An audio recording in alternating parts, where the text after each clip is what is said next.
What's up, everyone? Your boy Toby right here, coming at you. It's Heidi right here. I'm just kidding. We're not going to do that. But anyways, yeah. So this is our AMA questions sent to us by our CT Club. If you want to check us out, link is below. Trade alerts, portfolio, everything that we're doing. All right. So let's get into it. Yeah. So here's a question from one of our members. Your portfolio shows that you have a large range of altcoins. Do you keep them on exchanges? Do you have dozens of software wallets, or are there trustworthy and secure wallets where you could keep most of the cryptos in a portfolio, as not all cryptos can be stored on a ledger? Good question. Actually, for you, if you guys are in the CT Club, please check out my classes. I did one of the first ones was on wallets. That was a long time ago. It was a long time ago. Years ago. But I talk about like these different types of wallets and you know, deciding which one is best for you. But yeah, so we definitely have a lot of different kind of altcoins. We definitely limit which ones we are storing on centralized exchanges, and even more so seeing how things are changing with regulations around the world. I can go over a couple of the alts that we have and like where we're storing them. Yeah. So for instance, our Bitcoin, not on anything centralized. Nope. It's off. It's ours. See ya. 100%. With Ethereum, we do we split it a couple ways. We've done it in we're staking a portion of it. I would say like 25% on Lido.fi.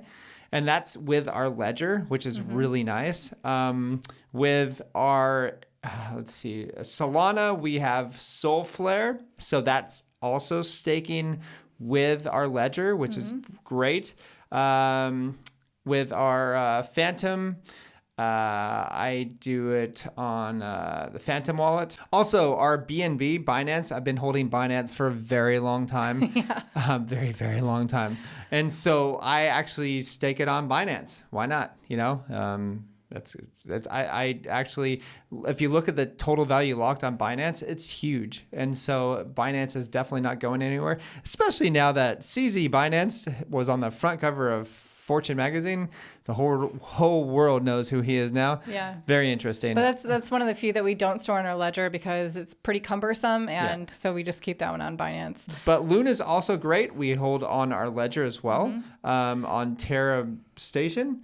And so you get a percentage on that, plus you get airdrops as well. My actually recommendation really quickly is to pick a node validator that doesn't charge you zero. So you kind of, I think Terra actually, I've heard this through the grapevine, is that if you pick somebody with zero commission, if somebody can verify this would be great, but you might not get airdrops if you do that. So I've picked somebody with like 1%, 2% or something like that, you know, just something that you're giving back to the people, because they are actually using a lot of electricity and time to do this.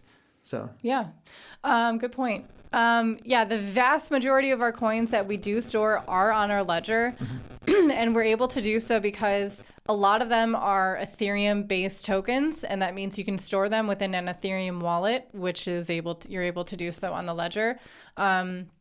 Whether you want more interaction with that coin, you might be limited on Ledger Live, but you can always use other wallet interfaces to interact with those tokens while it's still being stored on your ledger.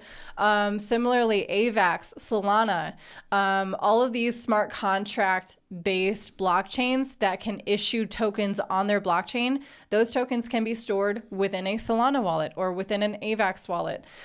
So in that way, it might seem like there's a bunch of random coins, but they're actually not their own blockchain, so they're more easily stored within like their mother coin.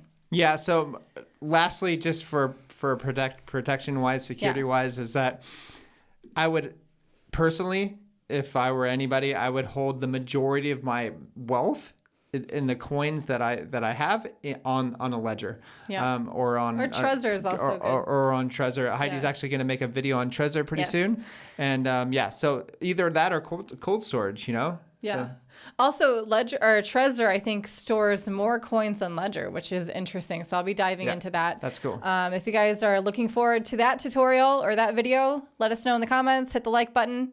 That's going to wrap it up for today. Yeah, thanks. And Like and talk to you subscribe. soon.